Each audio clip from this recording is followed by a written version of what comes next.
Every cliche, virtually every libel, virtually every old story about the PMOI that any of us have ever heard.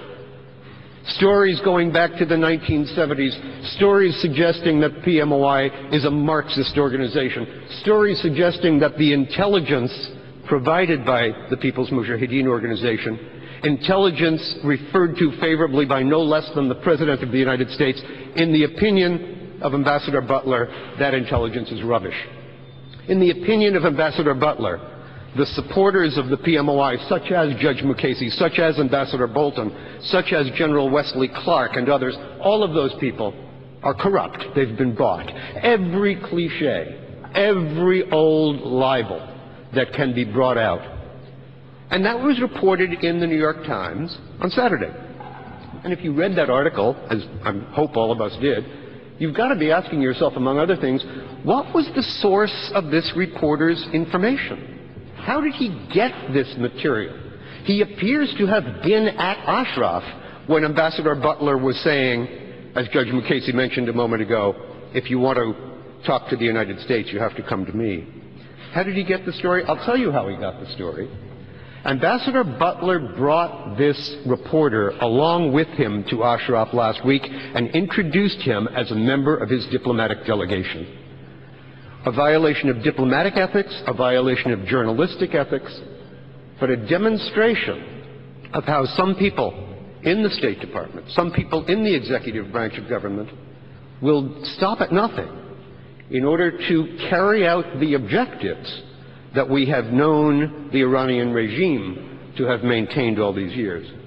And this is very dangerous. It is very dangerous for the people of Ashraf because the message that is being sent is that Prime Minister Maliki can have his way, that the people of Ashraf will not be protected by the United States. They will not be protected by the United Nations. They will be abandoned. That's very dangerous. That feeling that acts of violence can be perpetrated at Ashraf with impunity is what led to the invasion of July of 2009. It's what led to the invasion on April 8th of this year. That has to stop. And that's why meetings like this are so important.